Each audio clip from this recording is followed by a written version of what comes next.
Hello everybody, and welcome to this week's virtual patient update. I'm Jess here at TRC's Rehabilitation Clinic, and I'm going to go through what patients we have this week and what's going on with them. We currently have 9 birds this week in our rehab clinic. 2 of those birds are in ICU and oxygen, and the rest are in larger enclosures we call Muse.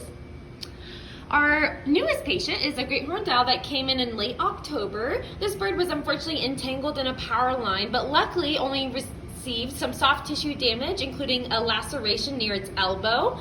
That laceration or cut was sutured up by the vets at Jackson Animal Hospital, and so far it is healing really nicely, and there's a nice scab forming there that is almost ready to come off, and the bird is doing really well. Once that scab falls off and that wound or that laceration is healed, we'll move the bird to a larger enclosure. And he's on some pain medications and some anti-parasite medications, as he does have some internal parasites as well. We also have our American kestrel that is in lower oxygen. This bird is on cage rest, pain medications, and laser therapy for some nerve and muscle damage in its right wing. The bird has shown some improvements in its ability to use that right wing, but still not enough to move it to a larger enclosure. So we're going to keep him in lower oxygen for some more rest and meds. And then we have our great horned owl 1011 that came in with subdued behavior due to internal parasites and dehydration. The bird has made some more behavioral improvements this week. He is now a lot more active in its mew, flying a lot better, including better landings when he does fly, and we think that he is nearing release.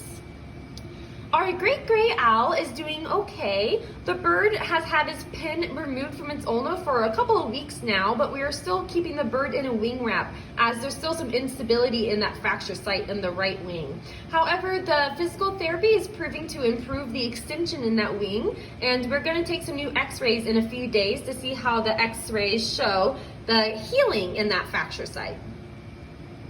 Great horned owl 829 that came in with a minor metacarpal fracture in the left wing is still under flight conditioning. The bird is still unfortunately asymmetric in its wrists and therefore a little too noisy or loud than what we want an owl to be able to fly at. We're giving the bird a few days off from flying, and then we're going to fly him again to see if that changes anything after a few days of rest.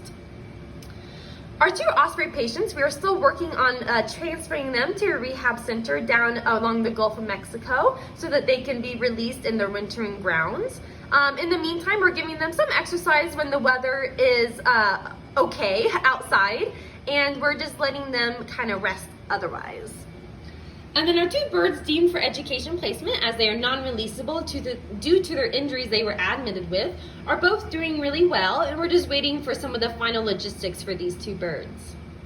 And that's what we have going on this week in our rehab clinic. We've been keeping busy, organizing and getting used to our new clinic space.